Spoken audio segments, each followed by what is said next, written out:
which is focused on the Agri-Tech Global Expert Missions in New Zealand. We'll be hearing from a number of speakers this afternoon in a few moments, but first I'll just quickly run through some housekeeping while we wait for all the participants to join. So you should be able to see these housekeeping points on your screen. Due to the large interest in this event, which we were delighted to see, all participants will be muted. We had about 170 people register their interest, which is fantastic. But to keep things running smoothly, we'll keep the speakers as the only people who are able to vocally contribute to this webinar. There's also a point here about tests. If your audio isn't working, you won't hear me reminding you about this. So hopefully you can see it on your screen. But if you have any technical problems, please just use the chat box, and our host for today's webinar, which is Poonam in the KTN events team, should be able to help you troubleshoot any problems you might be having. You'll also see that there is a Q&A box if you look at your Zoom screen, and in that you can type in your questions to the presenters. So during today's webinar, we will not be stopping for questions after each speaker. Instead, we'll be holding all questions till the end. However, you can write your questions into the Q&A box at any time. A couple of KTN colleagues will be helping to answer some of them as we go. So David, Telford, Sandeep, Sandhu, and Simon Bedi will be monitoring it. And then they'll be flagging up some of those questions to address to our speakers at the end. So please do note that today's webinar is being recorded. The recording as well as the slides will be made available to participants after the event. So if you miss anything or want to look over the slides, you'll have the opportunity. So with that, we'll start off the formal program. My name is Kaylee Johnson. I work for KTN within the Agrifood team, and I'll be chairing today's event. As mentioned, I have help with from some KTN colleagues, including Sandeep, David, and Simon from the KTN. In today's webinar, we'll be covering quite a long agenda. We have many speakers, but hopefully we'll run on time. So we'll start with just a brief introduction from me, but then I'll be handing over to Peter Durkin from Innovate UK to give us an overview of the GEM program. We'll then be hearing from Andrew Mcclay from the ISCF Transforming Food Production team about key findings from the GEM report. We'll then be hearing from some participants who participated in the Global Expert Mission, Nigel Schoolin of Queen's University Belfast and Vicki Foster of the British Beet Research Organisation. We'll have a short interactive session using Mentimeter. I'll give you more details on how to join that closer to the time, but you can join either using a smart device or a web browser just on your laptop. Then we'll have the question session where your questions will be posed to our panel speakers, and we're aiming to close by 3:30. So the Global Expert Missions were Innovate UK and KTN. I suspect many of you will be aware of Innovate UK. For those of you less familiar with KTN, we're a private, not-for-profit company focused on innovation networking. We provide a number of different types of support, including helping people find collaborators, identify sources of funding, running events, as well as larger scale strategic pieces of work. We have a number of sector teams. So I mentioned I'm in the Agrifood team, but we have other ones as well. For example, health team, a transport team, importantly, an international team who were involved in organizing the Global Expert Mission that we're talking about today. So as mentioned, we're talking about the Agri-Tech Innovation Global Expert Mission to New Zealand today. This was done in partnership between Innovate UK and KTN, specifically the KTN International and Agrifood teams. I've included links here on the slide for you to find out more about what we do should you be interested when these slides are circulated later. There's also a link there to the report that came out of the Global Expert Mission, which you can read over, as well as a link to KTN newsletters. So the sector teams produce monthly newsletters that highlight upcoming events, funding opportunities, news items of interest that can be delivered straight to your email inbox, and it's very easy to sign up just at that link at the bottom of the screen. One of the things I'd like to highlight is that we're running a very similar complementary event next week on Monday. That event will focus on the Agri-Tech Global Expert Mission that was conducted in Australia in 2019. So highlighting the insights that came out of that, as well as ongoing activities there. That'll be on Monday, May 4th, starting at 2 p.m. There's still plenty of time to register. I've thrown the link up here, but just Googling the event title should get you to the registration page as well. So again, in our agenda today, we have a number of speakers. I'll hand over now to Peter Durkin, who's the program manager for Global Expert Missions at Innovate UK. Peter, you ready to join us? Yep. Great. Thank you, Kaylee. Good afternoon, everybody. So as Kaylee says, I'm Peter Durkin. I manage Innovate UK's missions program, which includes Global Expert Missions. And I'm just going to spend the next 5 minutes to explain what they are and how they fit into the wider international activities of Innovate UK. Now, Innovate UK exists to help UK companies bring their new innovations, their new ideas from concept to commercialization. And of course, these UK companies, they operate in a global marketplace. So it won't come as a big surprise that Innovate UK also has an international footprint. And this is where our missions program, which includes Global Expert Missions, fits in. The first thing to say is that none of this is about directly selling products and services to, in this case, New Zealand. We are still strictly fitting in with Innovate UK's remit, which is about innovation. So that's important to say. Ultimately, obviously, it's about being successful as UK companies, and that, of course, results in trade. But none of these programs are directly aimed at selling stuff overseas. So the missions program is divided into two big strands. One is about scoping, about informing. That's the global expert mission side of the missions program.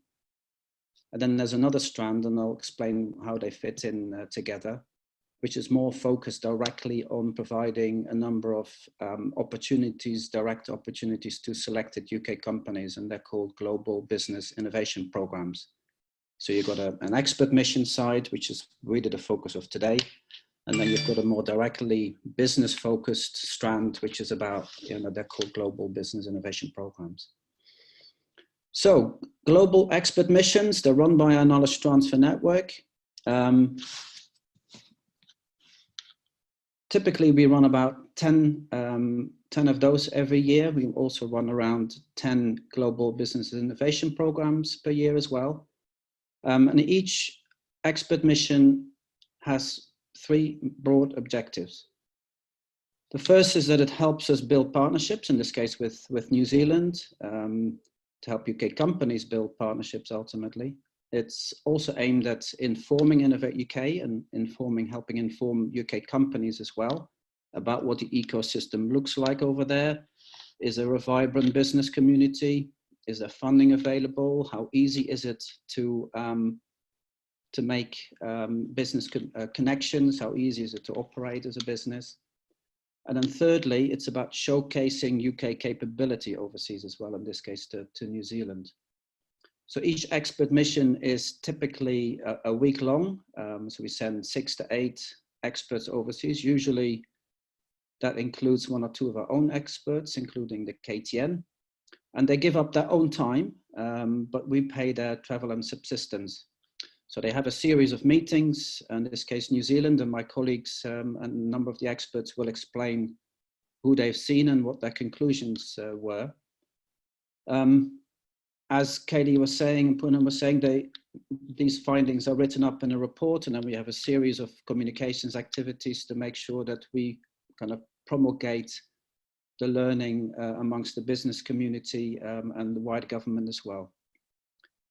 Now, one of the recommendations that might result from an expert mission is to do a more direct business-focused program.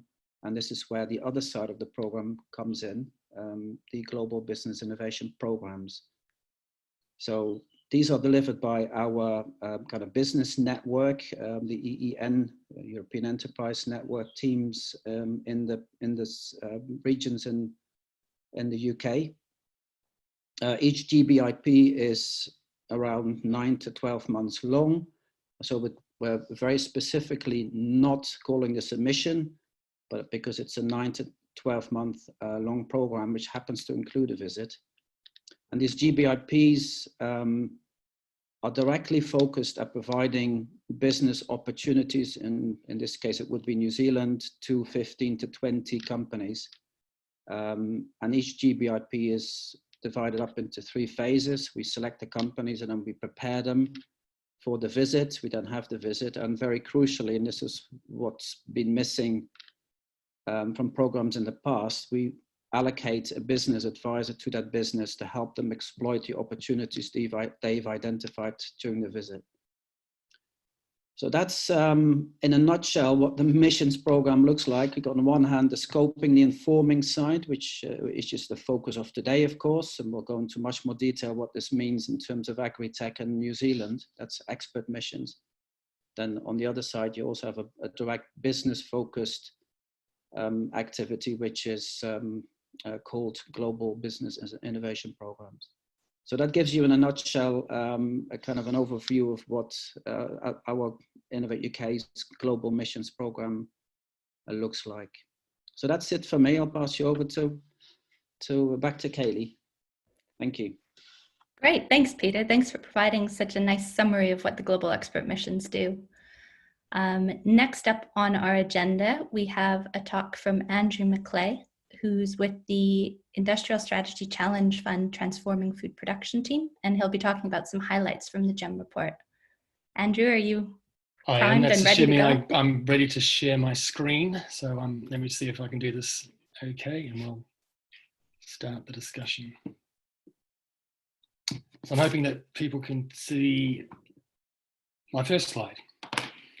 So yes, I've got the task of trying to summarize 10 or 11 people's different views of a week-long trip to New Zealand, which isn't an easy task. But I thought the first slide I'd show was just this interesting comment that was from one of the mission members that we captured, or that in fact the New Zealand equivalent of Innovate UK captured. And the view was that it's way more advanced than we thought.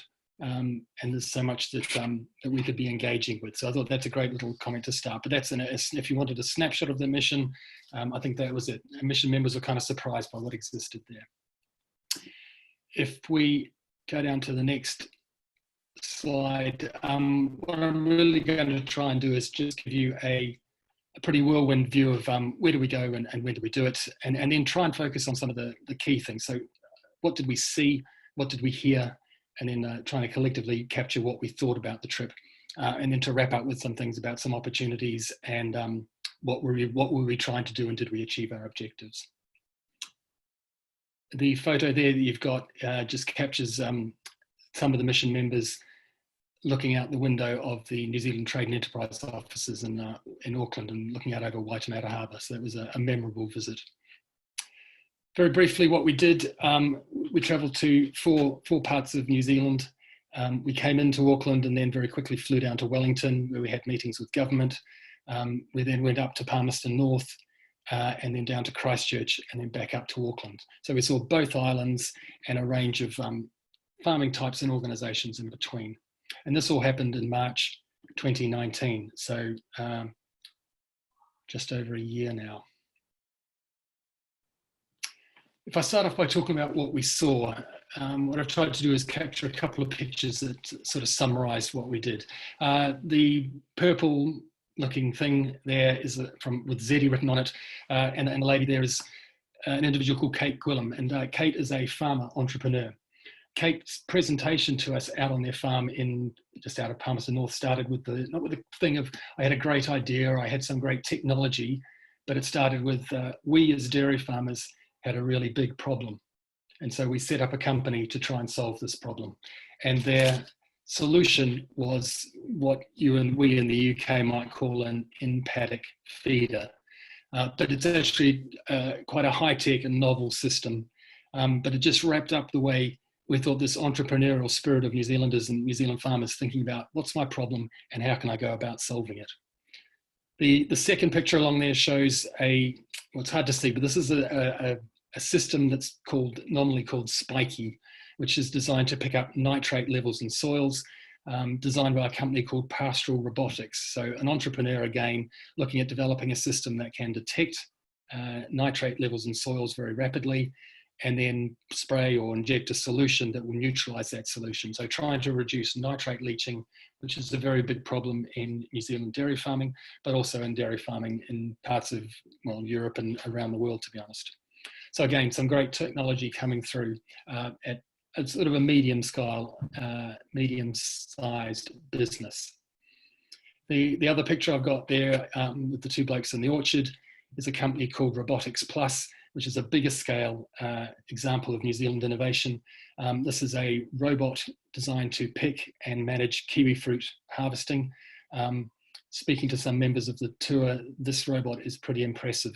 The company has received funding from Yamaha in Japan, and the view was, yeah, this is really some red hot fruit picking technology. The other point to note is that the thing we sort of picked up throughout visit to New Zealand was the fact that the New Zealand government and promotion agencies are all about promoting technology and agri-tech, but they're also looking at the bigger picture and trying to focus companies on not just being technically advanced, but also understanding customers and being very marketing and consumer focused. This is an example here where we visited New Zealand Trade and Enterprise, the export development agency in Auckland. They gave us a fabulous presentation on the whole sort of New Zealand story and how they were developing not just a marketing ethos around what they were trying to do. They also then used the second half of that meeting to engage with us in almost a focus group, capturing our views and our thoughts about the about the New Zealand agri-tech system and what its strengths and weaknesses were. So that's us sitting there in the boardroom with the obligatory post-it notes, providing feedback to the New Zealand government. So very much focused on marketing and promotion. And I guess this was another slide posted that we saw, promoted to us by the Innovate UK equivalent in New Zealand called Callaghan Innovation.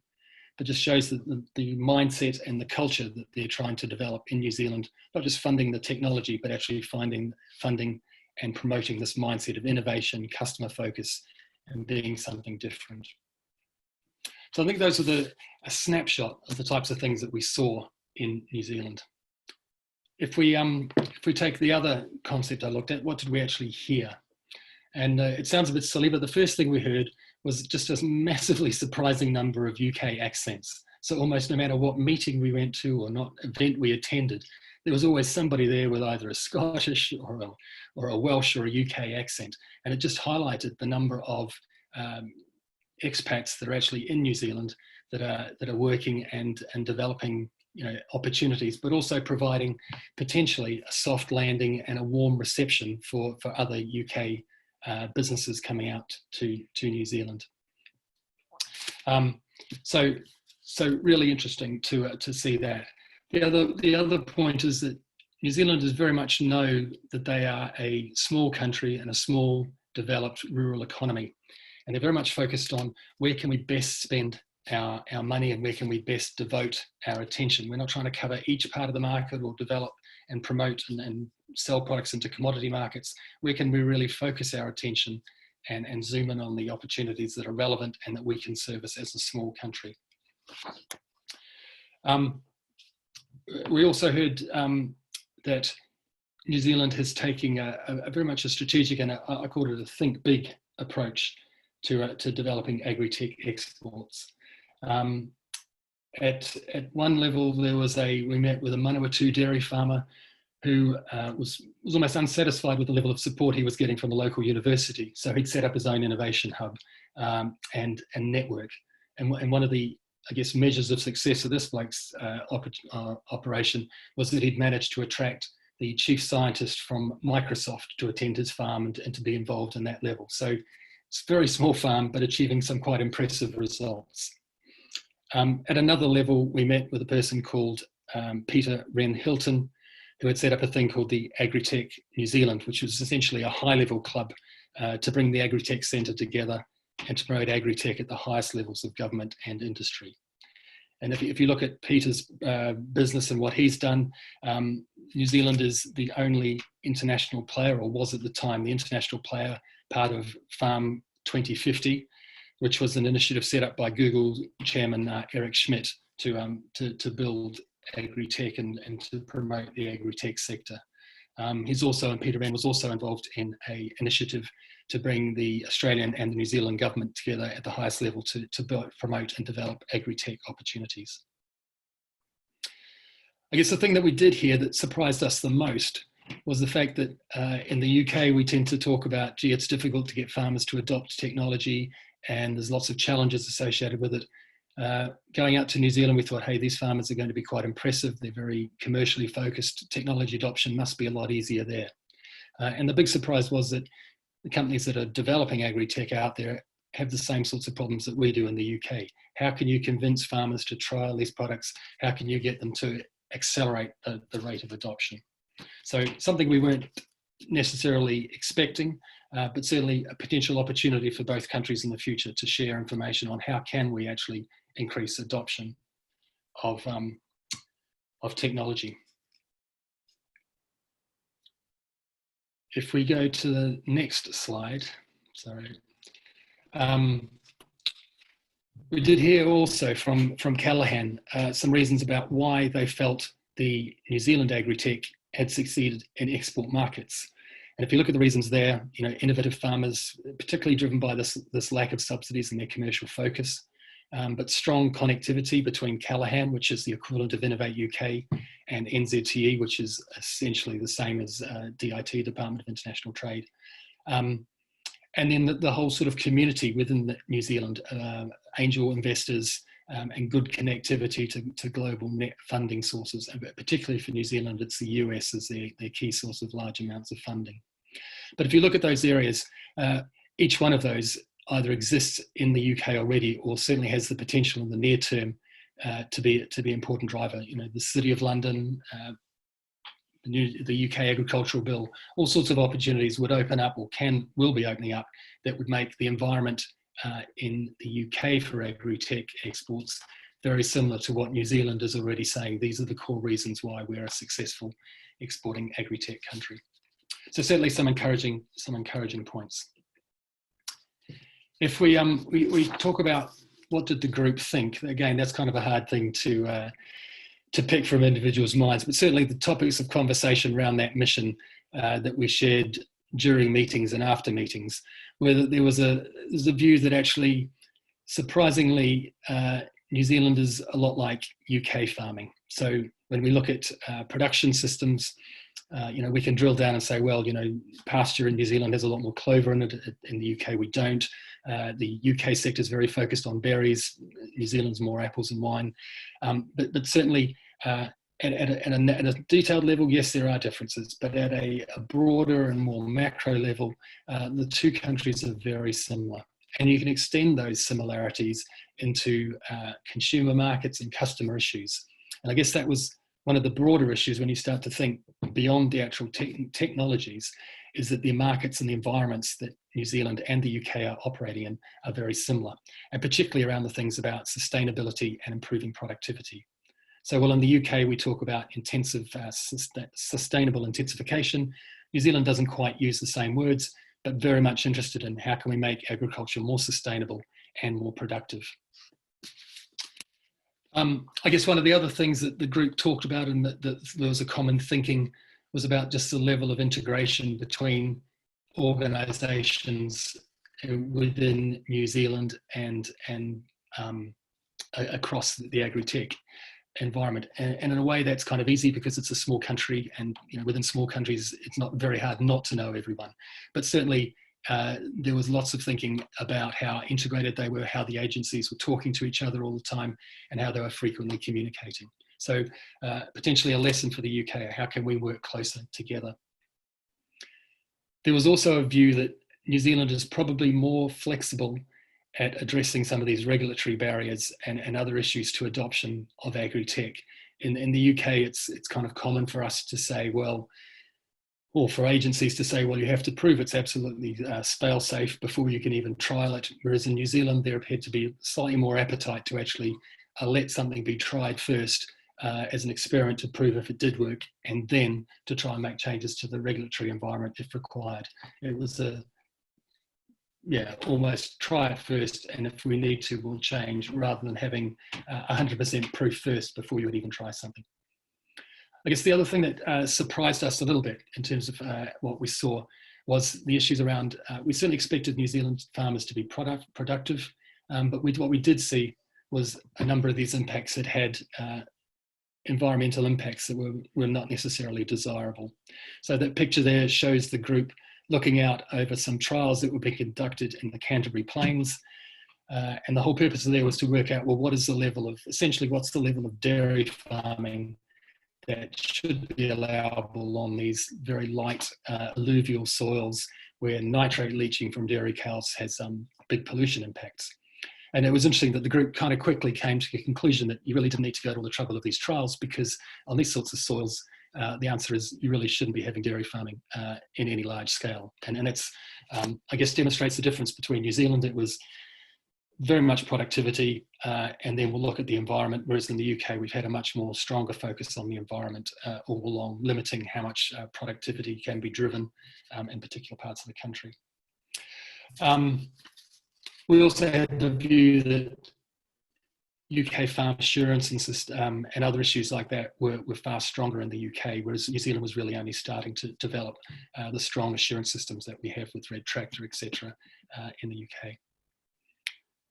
So, going from the colourful slides to the kind of the plain blank, I think the group did identify a large number of opportunities. As we just said previously, certainly the areas around farm assurance models and systems are things that New Zealanders were interested in, and that UK had significant experience in.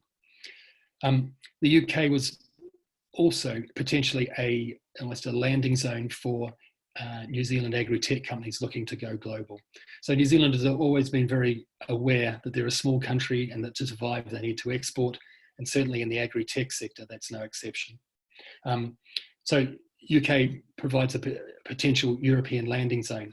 There's also the opportunity of counter-seasonal trials between or working with both countries in the opposite country during the off-season to further develop tech and keep the essentially the practicality of the testing or development in focus. We also identified or thought about the impact that the City of London has on the finance raising capability of that sector, and the opportunities that could exist from UK and New Zealand agri-tech businesses tapping into that market rather than having to rely on US funding from California, etc. There was almost a wealth of opportunity potentially in the City of London. We also heard about, from one company that had set up in the UK, the unexpected benefits of essentially the UK's network to the Middle East and Africa and also North Africa, something that they didn't expect to see, but benefits from moving to the UK and having these global opportunities open up from simply being in the UK. So our view was that the mission came away with heads full of ideas and concepts of where UK businesses could operate and gain improved opportunities in New Zealand, but also opportunities where New Zealand companies could work with UK companies back in the UK.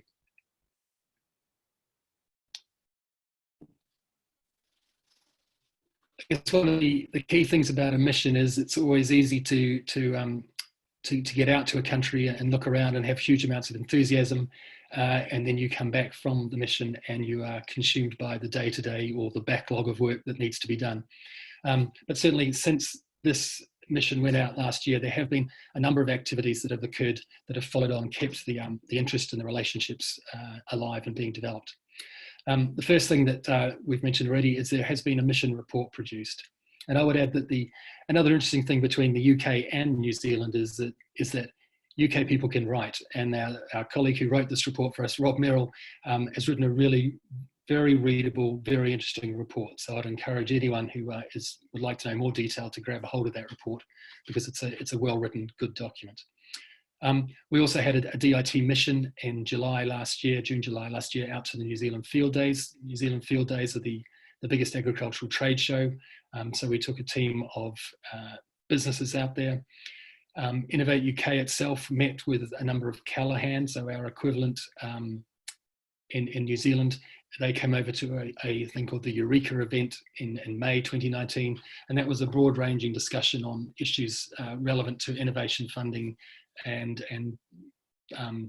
essentially targeting customers or building up strengths in innovation funding. So very positive for us to be involved in that. And that then was followed by a New Zealand Trade and Enterprise trade mission to the UK and Ireland back in October 2019, which I know a number of English companies are involved in, and also we met up with that group at the dairy show in, I think it was Telford in October. And then finally, one of the other activities, there was a GBIP mission. Peter mentioned those missions earlier. That mission was to Australia, but we knew when we visited Australia that there would be a large contingent of New Zealanders attending a conference called the Evoke Ag Conference, which was in Melbourne. So again, keeping the contacts alive, we met with that New Zealand mission at the Ag Evoke show in Melbourne. So certainly ongoing activities and potentially lots more activity happening with commercial companies that were involved in the mission. I guess if we try and wrap up in the last couple of minutes, we have to think about, well, what were our aims? And like with most missions, you have a long list of very ambitious goals. I won't read those all out, but it was certainly about building a deeper understanding, building relationships, understanding what the priorities were. And my view coming back was that we achieved a large number of those objectives, and certainly I think I proved the value of the mission. I guess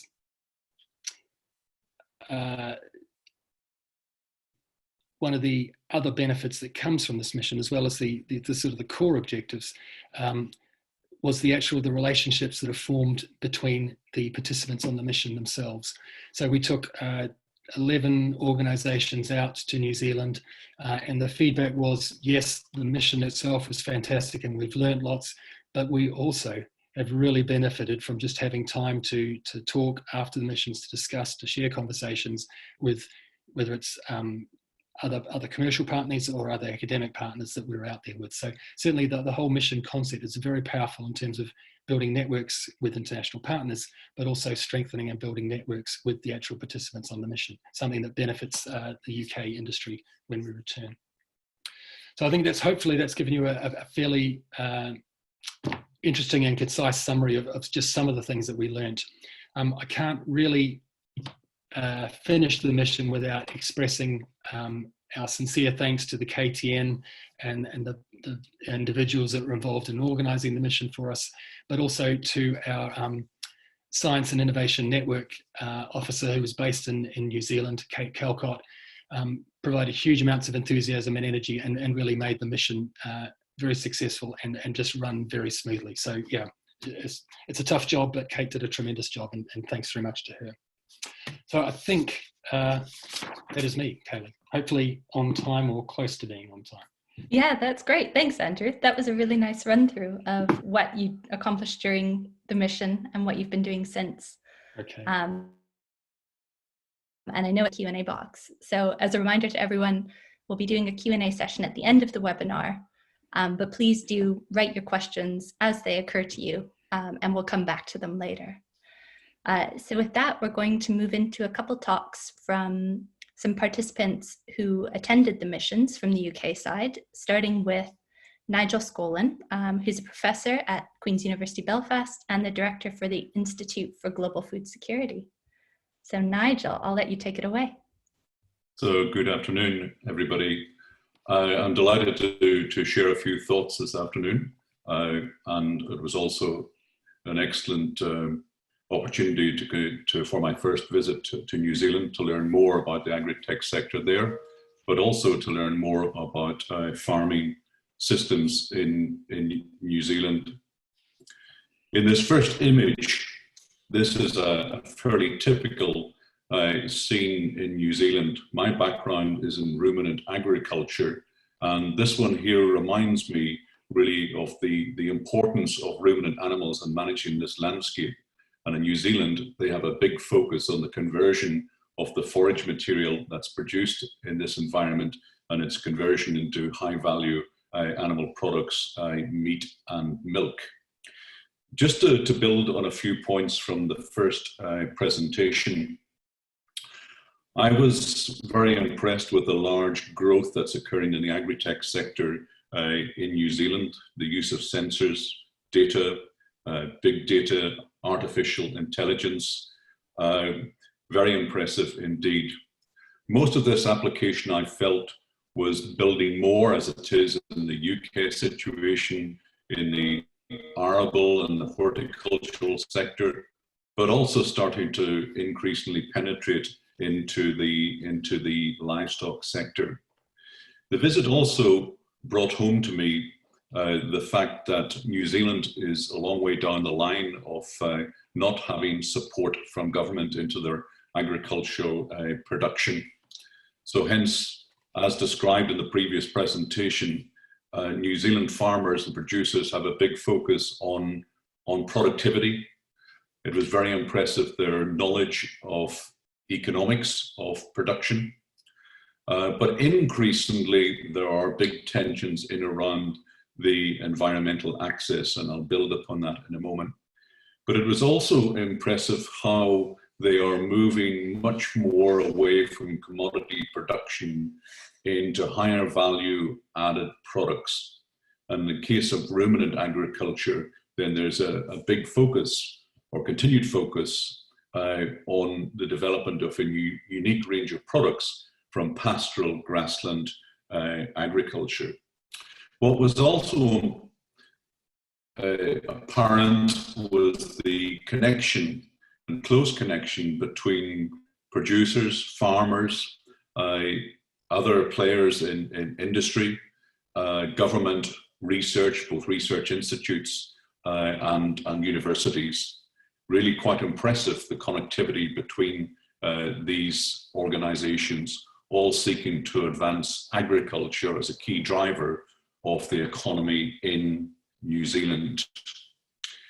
One other thing before I move on from this image is just recognizing and noting that yes, they have a big emphasis on grassland agriculture, but actually they focus a lot on a whole range of forage crops beyond grass, into the clovers, into lucerne and other forages for maximizing not just productivity from the animal, but also aspects of animal health.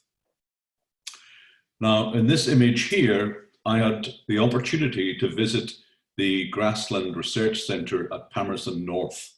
And this actually brought back some memories for me because on the right-hand side of that image, this is a photograph of a picture up in the Grassland Research Centre in Palmerston North was William Davis. William Davis was from Cardiganshire in Wales, and many of you may know him as a very famous plant geneticist in Wales and the UK back in the period from around the 1920s through the 1960s, where he ended up as the director of the Grassland Research Institute, now IBERS in Aberystwyth.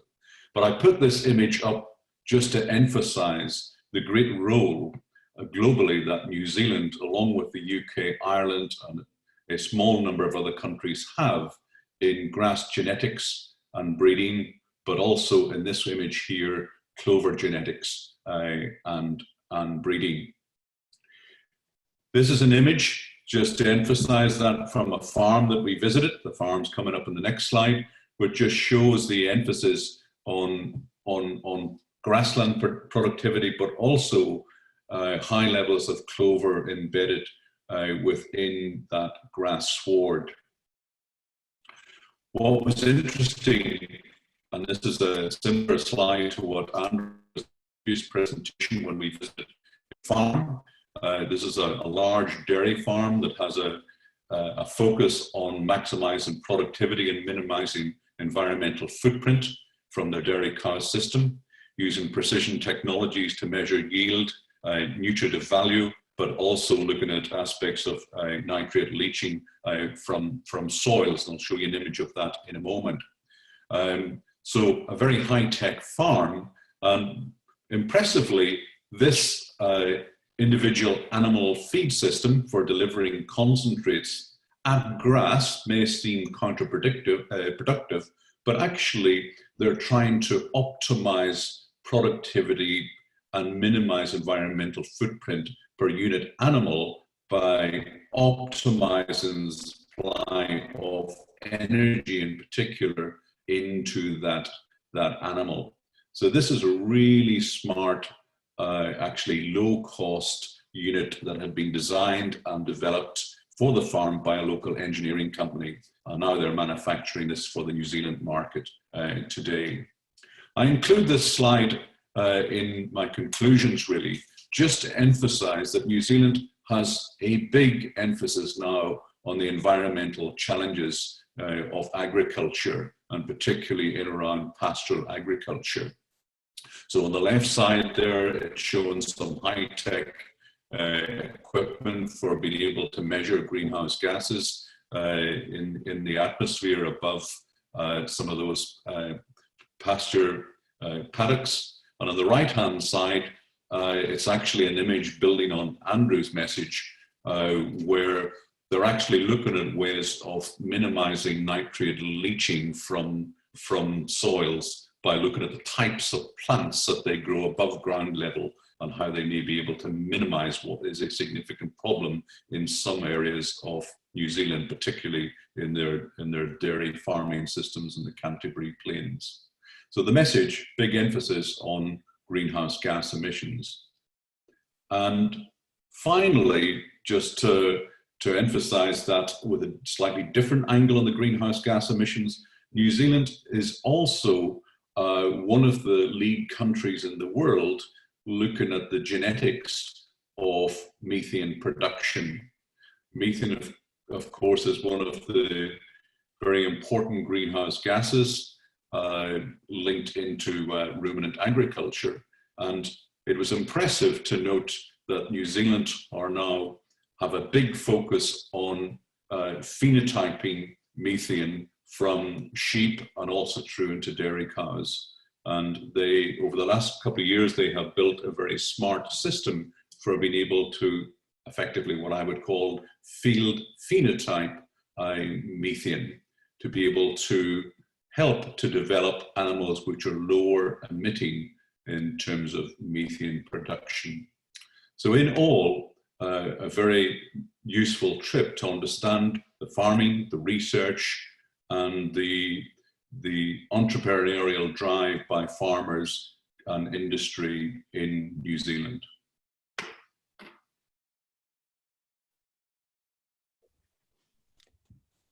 Great, thanks for that, Nigel. It was a lovely summary of your key takeaways and a nice way of highlighting some areas of mutual interest.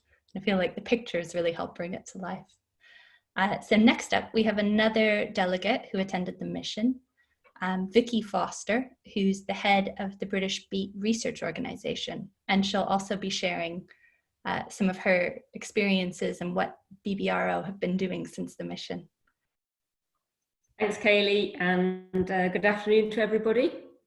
So yes, as Kaylee said, this is really some of the key take-homes that I took away from the mission. So I was there obviously as part of the UK team and representing the arable side, I guess, of UK agriculture. I work for the British Beet Research Organisation, which we focus on sugar beet. There's not a huge amount of sugar beet grown in New Zealand, but actually there's an awful lot of fodder beet, and across all crops there's an awful lot of similarities and some of the challenges that we face. So obviously all the outcomes are in the full report, and these are really some of the things that really resonated with me when we were out there.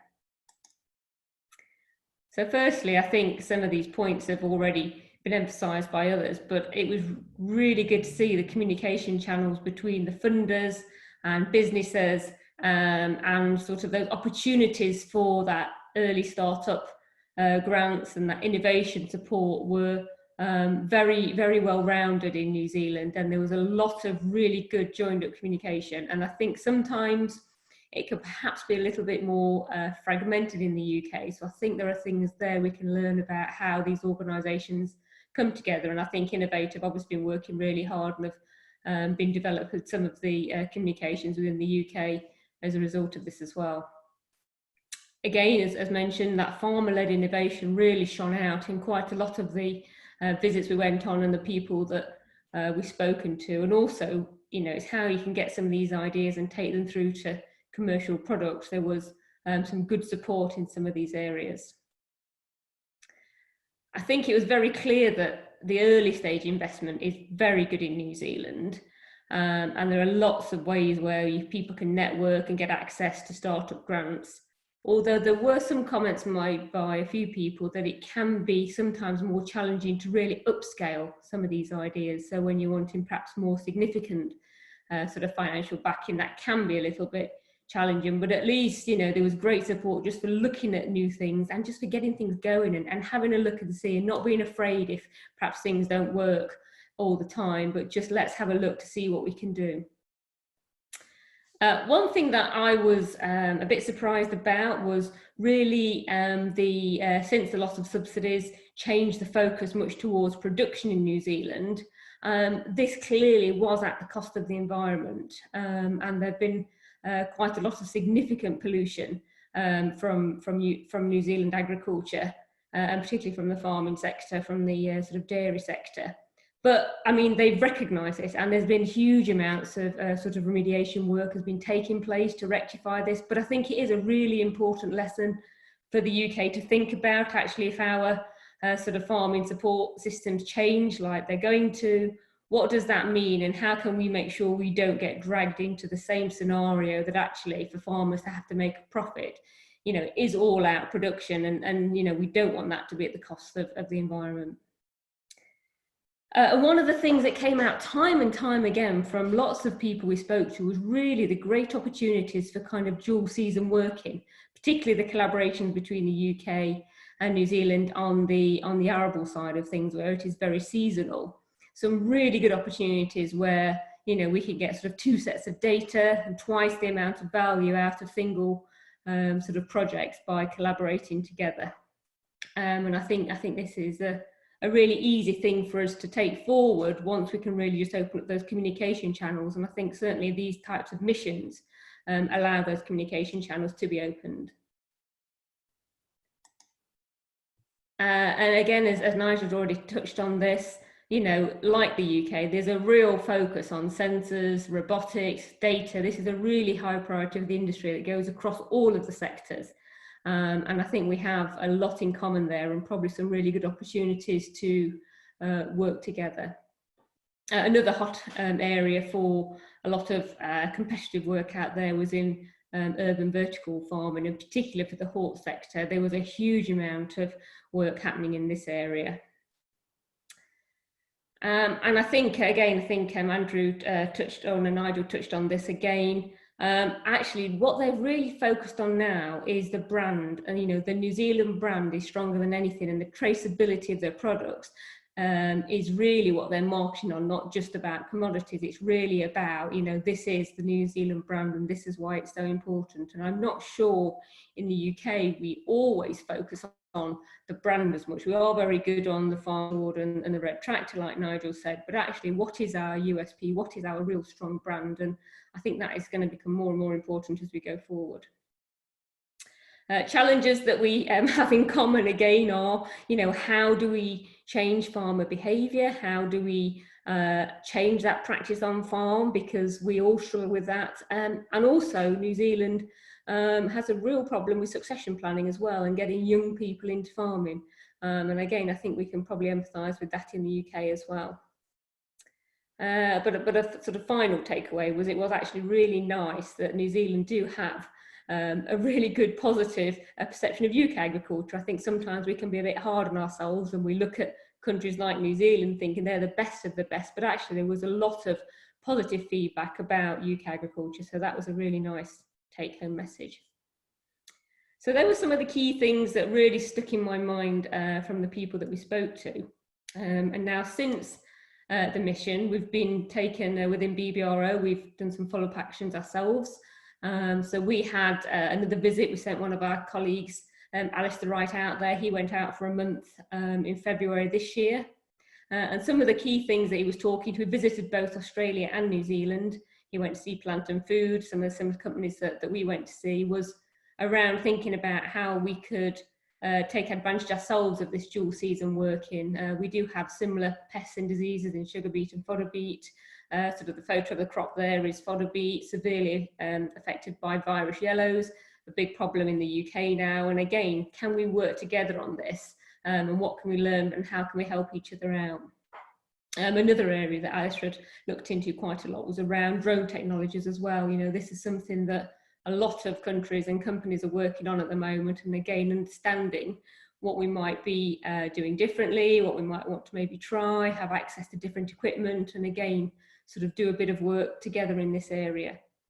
And then some of, from a research perspective, some of the sort of virus testing methodologies, again, just trying to understand what they do and what they do differently. And again, can we bring some of these testing back to the UK and make our own testing a bit more efficient as well? So, you know, there are just a few examples of where we've sort of built on the mission, and we are now starting to have some collaborations and actually sort of start to talk to researchers and growers and try and really get something really positive out of this mission. So an absolutely fantastic trip, been very worthwhile, and it's great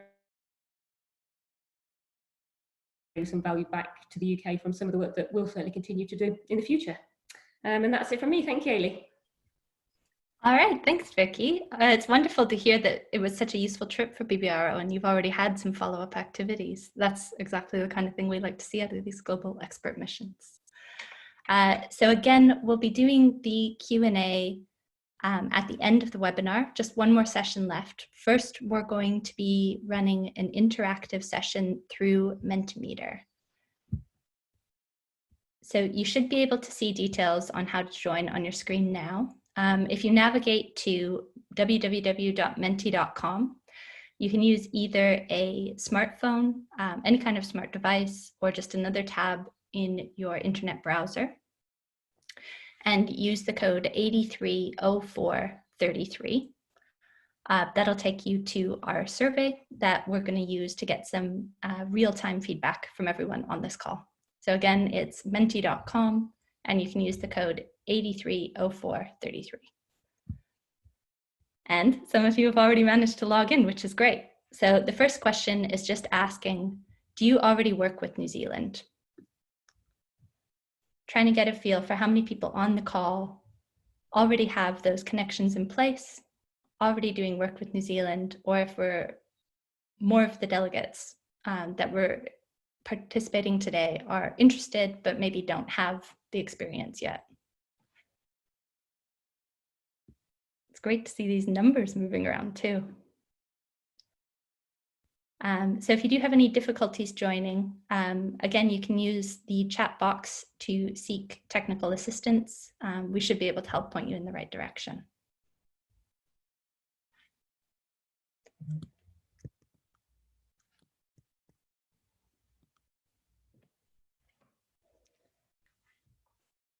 Great, these numbers are looking really good. It seems to have leveled off, so we may move on to the next question shortly. So the next question is asking whether you're importing or exporting innovations or both. And we're quite open to interpretations of this question, but essentially, are you taking a UK technology and looking to apply it in New Zealand? Are you looking to apply a New Zealand technology here in the UK? Both, neither. It might not be a technology, it might be an idea, any kind of innovation, just to get a feel for what types of collaborations you're either having with New Zealand or would like to have.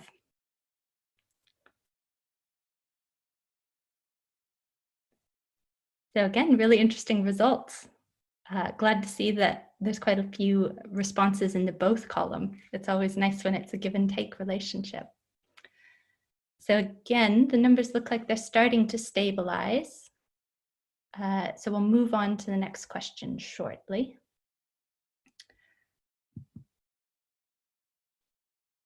So this question is asking whether you'd like to start or continue to collaborate with New Zealand. By virtue of joining the webinar, I don't want to put answers in people's fingertips, but I assume there's a great interest there, which is good to see reflected in the Menti responses. So even if you don't have those connections already, if you're interested in starting to collaborate with New Zealand, it's something we'd be interested in hearing. Fantastic. So to try and dig a little deeper into that, it'd be great if you could tell us which sectors you're particularly interested in. So the options we've given here are the crop sector, livestock, automation, satellite applications, and other to capture everything else. Based on our talks today, I'm sure it's no surprise to see strong representation in both the livestock and crop sectors. But it's nice to see a nice spread across the different sectors as well. Picking up on the satellite applications bit, at our webinar next week for the Global Expert Mission to Australia, there'll be a talk from Carol Sunderland from Innovate UK about the particular activities around satellite applications. So if that's an area of interest, I'd highly encourage you to join next week's webinar as well to hear a little bit more about that. Great, thanks. So moving along again. This is a free text response where you can submit more than one answer. We're looking to hear what you think the barriers to collaboration with New Zealand might be. Anything goes here, within reason, of course, but you can just type an answer in and hit submit, and you shouldn't be limited in terms of the times you can submit an answer. So yeah, some of these are things you might expect. So funding being barrier and distance. Finding contacts, that's a good thing to hear in that that's something that we may be able to help with.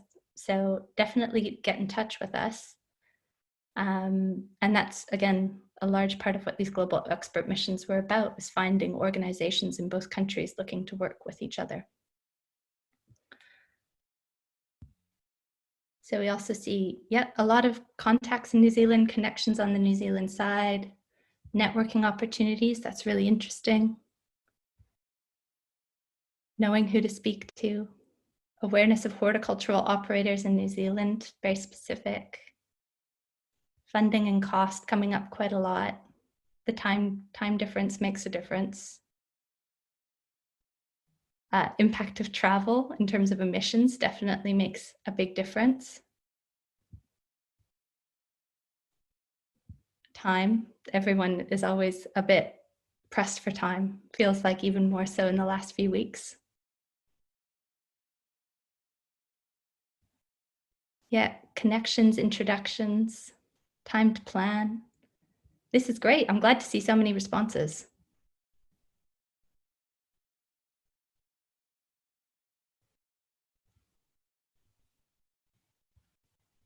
Differences in government priorities may be the case. I think in a lot of the talks we saw a lot of similar priorities where there is overlap as well, but it'd be interesting to delve into that a bit more. Okay. Well, you can continue to submit answers. We'll move on to the next question in the interest of time, which is another free text answer. So what might help you overcome these barriers? Again, you should be able to submit more than one answer if you have more than one idea. And we're open to hearing any ideas you might have. Funding, yep, funding, definitely something you expect in these kinds of things. Facilitated connections, it's great. Networking, introductions, some kind of bilateral funding call, risk mitigation coming up. Networking seems to be joint workshops, funding schemes and events, market research, high-level buy-in, government encouragement, credible introductions, not just introductions, known users, matrix of known users and of technology and use cases, lists of companies, contact site, that's an interesting idea, an Agri-Innovation Tinder, and just knowledge of opportunities coming up.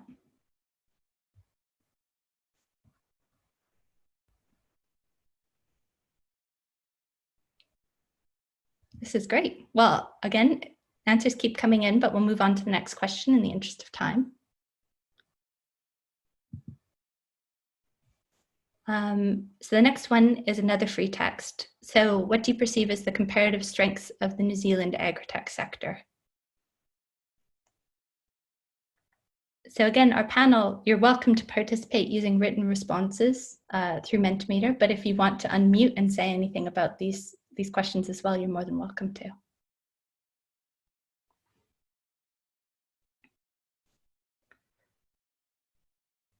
And this has a nice readout as a word diagram, so we can see the types of things that people see or are saying more often come up as slightly larger words.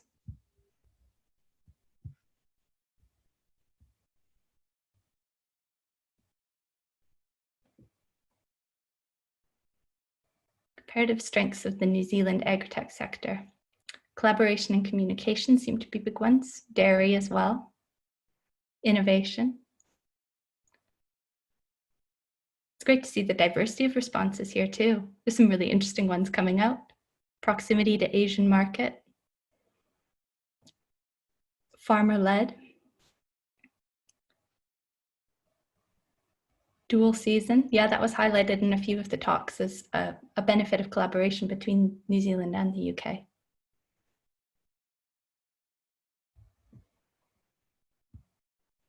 That's fantastic, thanks. So again,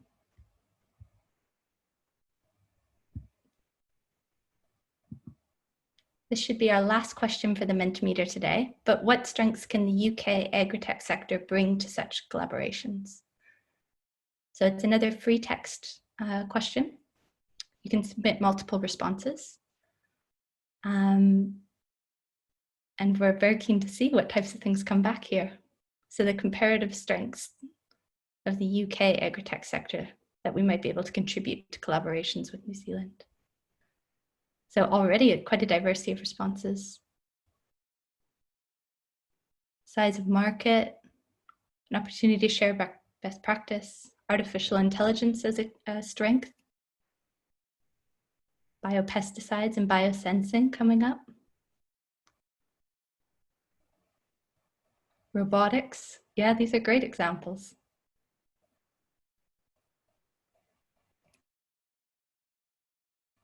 Fantastic, thanks for all this. Genetics coming up, yeah. Collaboration, regional focus, AI, technology and innovation seem to be big ones that have come up in people's answers, which is fantastic to see.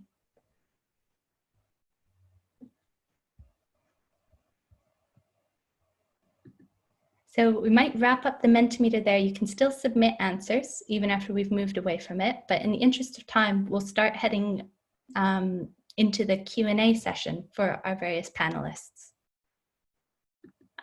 So for that, I'd recommend you can still submit questions through written response in the Q&A box back in Zoom.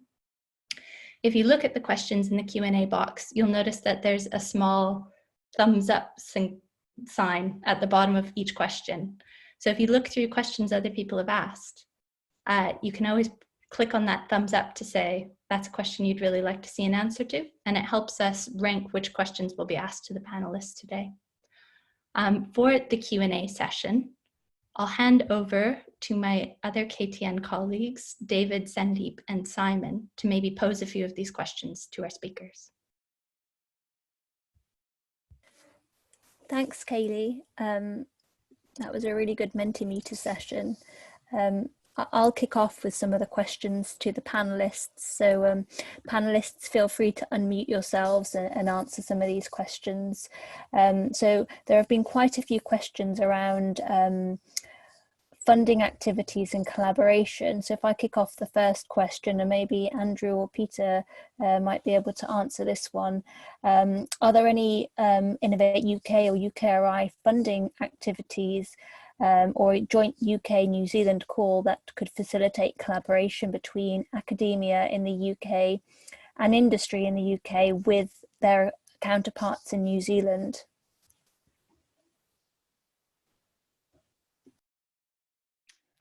Maybe I can just step in quickly from an Innovate UK perspective. The simple answer is no, but that doesn't mean that we're not trying to develop that area. And if you've been aware of the ISCF, the Industrial Strategy Challenge Fund, we have 2 international collaborations which have bilaterals, one with Canada and one with China. And these are, I guess, being seen as test samples of or test beds of how we can look to what can we learn and how could we possibly fund and run bilateral initiatives in the future. And I think, just not to drone on too much, but it is very challenging. Certainly finding international partners with the same objectives, the same funding, the same timelines, and almost the same funding rules is quite challenging. As I said, we're trying this with Canada and China now, and there's a hope that we will be able to expand that. But what we are learning ourselves in this process is that it's not easy, and finding that match, even with countries somewhere like Canada, where you think they're very similar to us and have similar objectives, aligning 2 funding bilateral programs together is quite tight. I can't speak for BBSRC or other parts of UKRI, which are more academic research funding, but certainly from Innovate UK perspective, we are looking at it and we're trying, but we're also learning at the moment, and hopefully we'll build those learnings into future initiatives.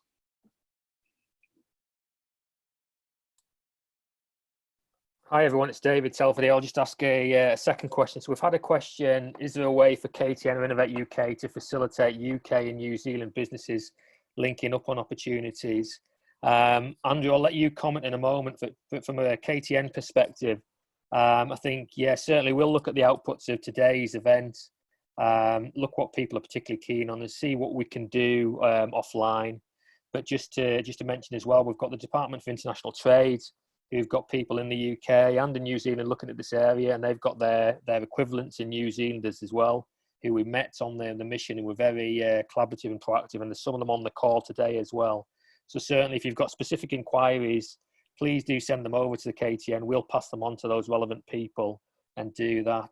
Is there anything you want to mention as well, Andrew, in response? I'm not too sure I can add too much concrete at this stage, David, but yeah.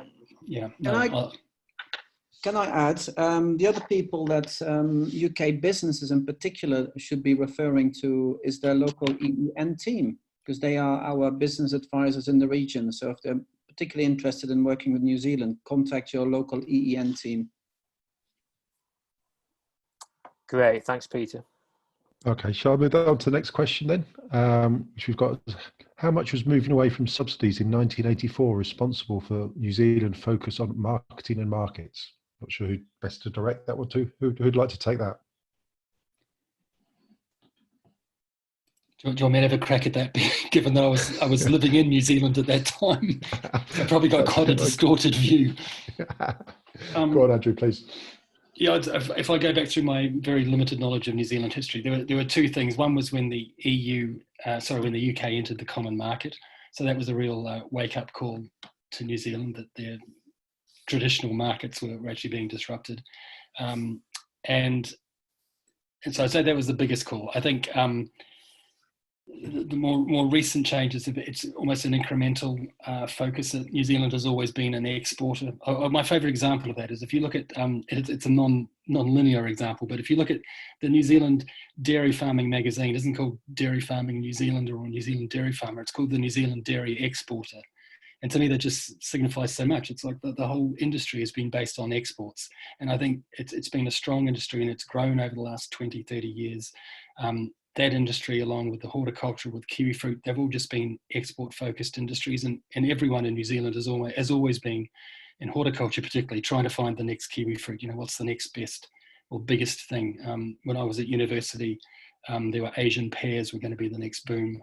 of course, they sort of fizzled. But there's almost, if you went back through New Zealand history, they've always been trying to replicate the next kiwi fruit boom, or they've been trying to replicate how can we become more like the dairy industry. So I think it's a long-term history of being an exporter and having to find markets and having to listen to customers and just having a small domestic market. I think that just drives so much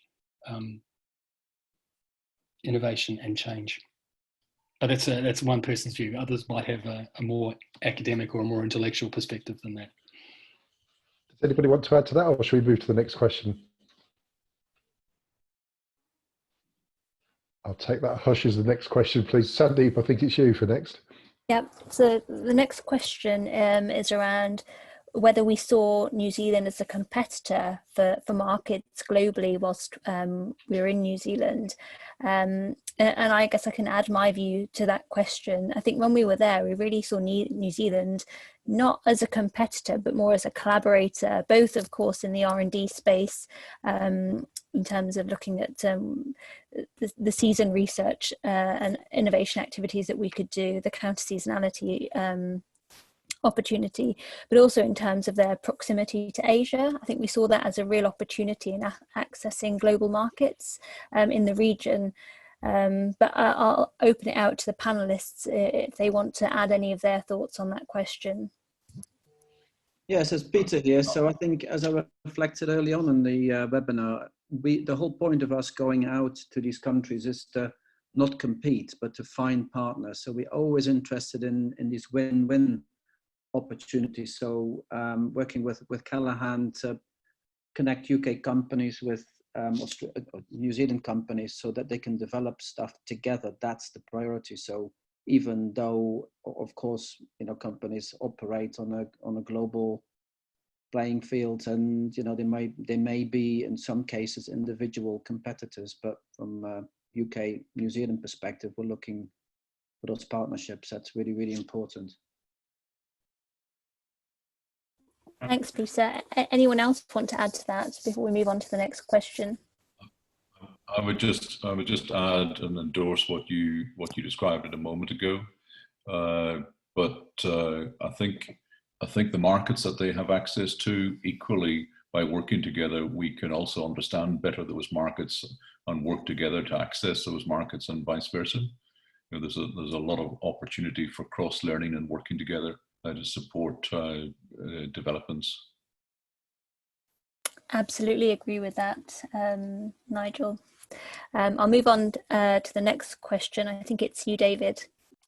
Thanks, Sandeep. Yeah, so a question for all the panelists who went out to New Zealand. So what do you think are the gaps in the New Zealand agri-tech sector? Is it knowledge? Is it technologies? How can you, what would you say was the answer there?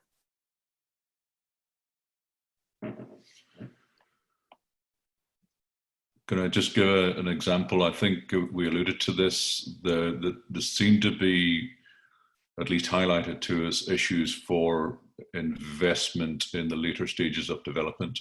So the earlier stages, yes, there's investment opportunities there, but at the later stage, if you like, the translational stages through into application needed more support. That could be an area that we could work together on collaboratively. Brilliant. Thanks, Nigel. Anyone else want to make a comment on that? I'd probably just also add, David, as we have in this country, it's understanding the barriers to adoption by producers. There is significant effort needed to understand what those barriers are, to then allow us to make progress together, and ideally to rapidly make progress together. So if you like, this is a general call for a greater understanding of what drives behavioral change in farmers and others working in the agriculture and food sector. And from a science perspective, then you also can use that as a way of building greater connectivity between individuals working in a social science and natural sciences background. Barriers to adoption, basically, David, is a key area. Brilliant. Thanks, Nigel. can also just throw something in at the other end of the TRL spectrum, but just the size of the New Zealand economy and industry. You know, if you compare that to the UK, just the size of the science base in the UK is so much larger. There's just a wealth of opportunity to tap into fundamental science. Sorry, that's the wrong word, but just the level of scientists that we have in this country, specialists in all sorts of areas that can be brought into play in agriculture, I think is a real strength of the UK. Brilliant, thanks, Andrew. And particularly a gap of New Zealand. They just don't have the scale. That's what I'm trying to say. Brilliant, thanks. I'll hand over to Simon now with another question. I've just seen one that's come in fairly recently, which I think goes more for Vicki. So it seems to be a great opportunity here for forage-based agricultural collaborations, given the similarities between the livestock systems and landscapes. But then the question then goes on to around funding, which we've already kind of addressed earlier with Andrew. So Vicki, what do you think about those opportunities on the forage-based agriculture? Yeah, I mean, I think there's great opportunities. Obviously, lots around cereals, some of the hawk crops. There's a huge amount of sort of seed production out there as well. And they do, I mean, some of their climates are similar, some of their varieties are quite similar. So I think, you know, we do have similar pests and diseases. We do have similar challenges. I mean, they have, you know, a lot more sort of access to water and light. Obviously, the irrigation they use has a huge impact on what they do. But again, there's lessons there we can probably look at to see how they do use that, and maybe in what circumstances things like irrigation could potentially be more economical in the UK. I think just because they get some of the highest yields in the world, we shouldn't think that, you know, we can't do as good a job. I think it's more just that, you know, the environment that they work in. So, you know, we have similar challenges around sort of nitrogen, around leaching, around pollution, around you know, loss of our sort of chemistry and how we can use IPM more. So I think there are huge opportunities to, you know, work in some very similar areas. And I think it comes back to probably the, you know, the points that were raised in the Mentimeter. I think some of it is just knowing who to contact. So if, you know, if I'd not been involved in the mission, how easily would I have known about the report? Would I have sort of, yeah, taken time to understand what the report was around to then go and make those contacts? So I think it's how we can help UK businesses. And I know, you know, there needs to be a certain level of them being proactive as well. And I think webinars like this, you know, hopefully attract different people that perhaps have not maybe read the report or, you know, known anyone or been involved with anyone who'd been to the mission before. So I think it's just allowing access to that knowledge and maybe, as you say, putting people in touch with people like myself or Nigel, or, you know, people that got involved with sort of partnerships to say, you know, who did you go to, you know, what did you speak? I mean, you can find out huge amounts these days just on the website, just Googling stuff, you know, Googling, you know, some of the agronomy companies, Googling some of the seed producers, just finding out what they do, what they get involved in. You know, Twitter's a great thing, you know, some of the companies do all sorts on Twitter. You can find out what's happening, what's their challenges. So I think there's an element, you've got to be proactive and go out there and make it happen. But I think there are people like the, you know, Innovate UK, the KTNs that can help facilitate that if people are just struggling to know where to start. Thank you, Vicki. Does anybody else want to chip in? I'll just add that, yes, of course, there is a very great opportunity there to connect between the UK, Ireland, Northwest Europe. These are all big forage-based production systems, and New Zealand. Just slight tangent, but the landscape photograph that I shared, that particular farmer was a very large scale farm. They were producing about 15,000 lambs per year going into the UK market. But to give you a specific example, in around sort of, if you like, advanced leadership, that particular farm and the surrounding landscape had actually taken forward the concept of sampling water from higher up in the hill and uplands right down into the water catchment area below, because they were increasingly getting challenged with issues in around water quality by by consumers and society. So they decided that they would start doing their own water sampling at different levels as you go down into the water catchment level. So a grouping of farmers come together and decided to do their own sampling protocol, get their own analysis done through an independent lab. And I just thought it was a brilliant example of leadership in what is one of the biggest challenges today to do with water quality in that type of environment. Thank you. Anybody else want to, or should we move on to Sandeep and the next question? Go on, Sandeep. Next question, please. Shall I move on? I've got two questions here for Nigel. So Nigel, the first question someone has asked is, any examples of sensors that really made sense and should be used in the UK that we saw in New Zealand? Okay, good question. I think a lot of the sensors that I saw from a livestock perspective, generally we do have them here, and they're very much at a research and a development phase as we speak, including the final one that I shared, which is more on research, which is on the methane analyzer and rapid technologies for being able to measure methane and phenotype methane production from animals. The one area, but it is more research, I grant you, is in relation to ruminant animals, but being able to measure aspects of both pH in the rumen and temperature within the rumen, two very important characteristics. And we did see examples of sensors being developed that can do both and also have significant longevity within the rumen. Sorry, that's a very specific focused example. That was great, thanks. And the second question, and you've touched on it already, was can you elaborate on the examples of unique ruminant products you mentioned in your presentation? Yep, I think pasture-based feeding and its impact on meat and milk is well recognized as that there are many benefits. So, for example, extended shelf life, but also benefits in terms of specific lipids, specific fatty acids within meat and milk. So, what's interesting is that New Zealand is going much deeper in the science, if you like, underpinning and trying to identify new benefits, particularly on the nutritional aspects of both meat and milk.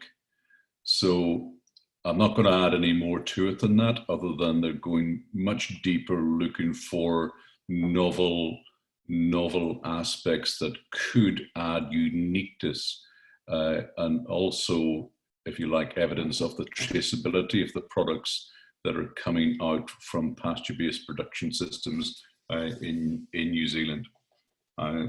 Personally, I thought it was a really interesting and novel aspect that they're developing. So that's ongoing research at Palmerston North, with Agri-Research, but also down in Agri-Research at Christchurch. Thank you. I'll hand over to David for the next question.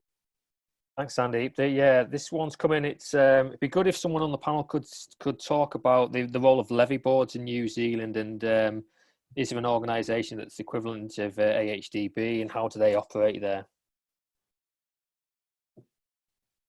David, I'm happy to pick that one up. This is Vicki. Thanks, Vicki. Posted an answer on there. So yes, I mean, certainly the Foundation for Arable Research is equivalent to AHDB on the crop side. So they cover horticulture and sort of broadacre cereal crops and the fodder beet and potatoes and other crops, and they do operate in a similar way. The only difference is they are reviewed I think it's every 5 years to basically determine whether the levy board will continue. So it's really probably a bit more focus on actually value for money outputs that are coming out of FAR, and that really being relevant for the industry. So they have to be very topical in what they do and really on the button.